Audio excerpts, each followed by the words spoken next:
Hey, this is Leaf from the Rock the Bike workshop in Berkeley, California, and there's Adrian behind the camera. Today we're going to show you how to disassemble and reassemble the drive assembly of a Fender blender, whether it be the Fender Blender Pro or Universal or Fender Blender X. It's all pretty much the same procedure. We're going to start out, show you what tools we're going to need. It's a flathead screwdriver and metric Allen key set, or a multi-tool, such as the one that Rock the Bike sells. I'm going to bring the workbench, the Mundo workbench a little closer, and get started. So first thing, take the picture off. The Fender Blender Pro only, you'll need to loosen these two flathead screws. There's one there, just turn it 1 to 1.5 turns.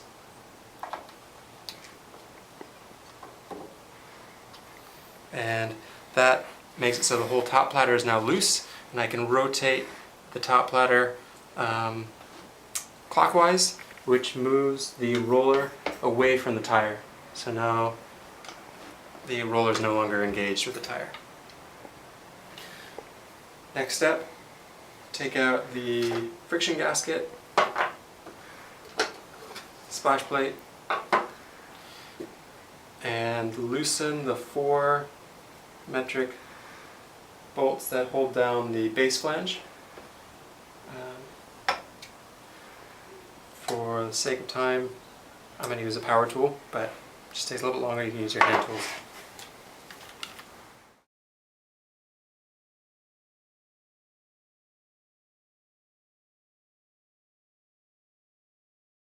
Now we can see the bearing assembly, and first off is the splash deflector. It just keeps juice and other liquids from getting down onto the bearings. Then remove the 3 bolts that hold down the bearing assembly.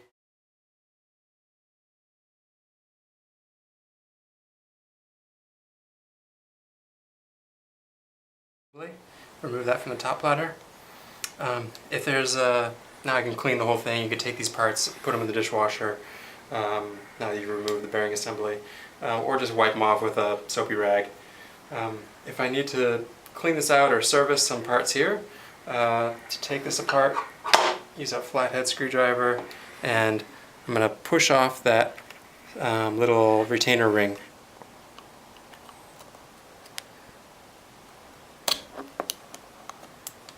Oh, make sure not to lose that.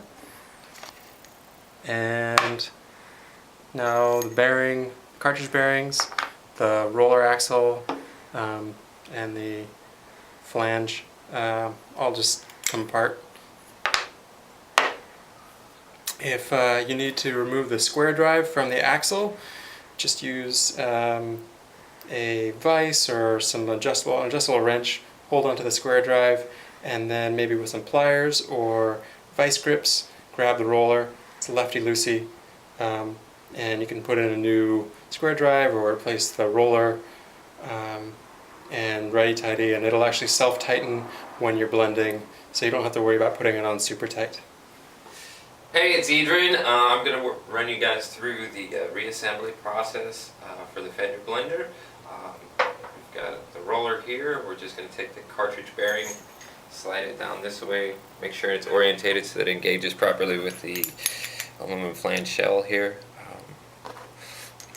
Move the other one in position, and they're all going to slide together. You might need to use a little lubricant or oil to get them to slide together well. This one's going together pretty simply. We're then going to engage the retainer ring. There's a small groove that it fits into. We're just going to use a screwdriver to pop that back into place.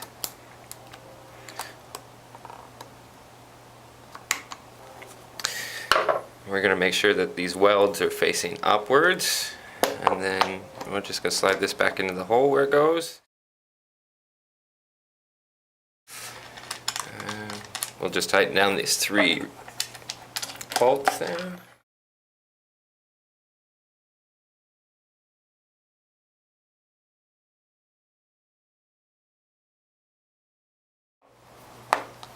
Alright, those are all nice and snug now. Now we can take the bottom flange and set it on here.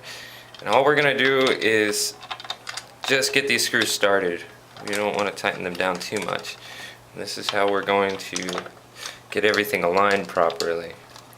So we're going to leave these just a little loose, and that's going to give this a little bit of play so it can move around, like so. And then we're going to take our splash plate and set, oh, I almost forgot. We need the splash washer in there, and that protects our sealed cartridge bearings. And the splash plate and the friction gasket. And then we're actually going to use the blender pitcher itself to align everything. We're going to get that down nice and snug on the square drive in there. And you can still see there's play there. And we're going to take the roller and we're actually going to roll it around, and it'll find its place. It'll align itself where it wants to go.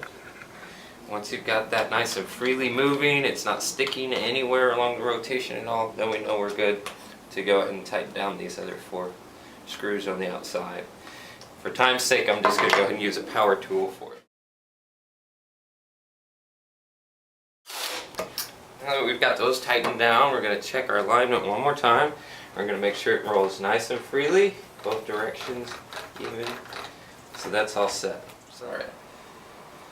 So now that we've got the pitcher in and aligned properly with the roller, we're ready to move on to our last step.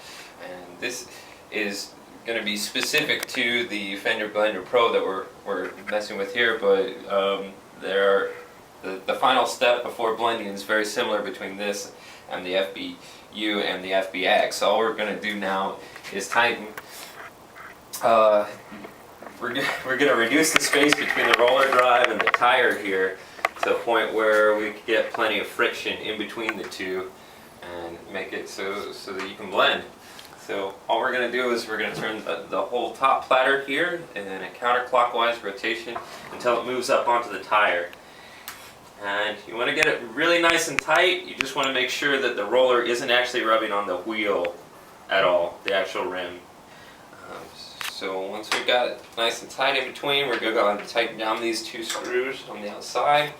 On the FBX, it's just a couple of thumb screws, and on the FBU, we've got a couple of wing nuts that do the same action of tightening it down.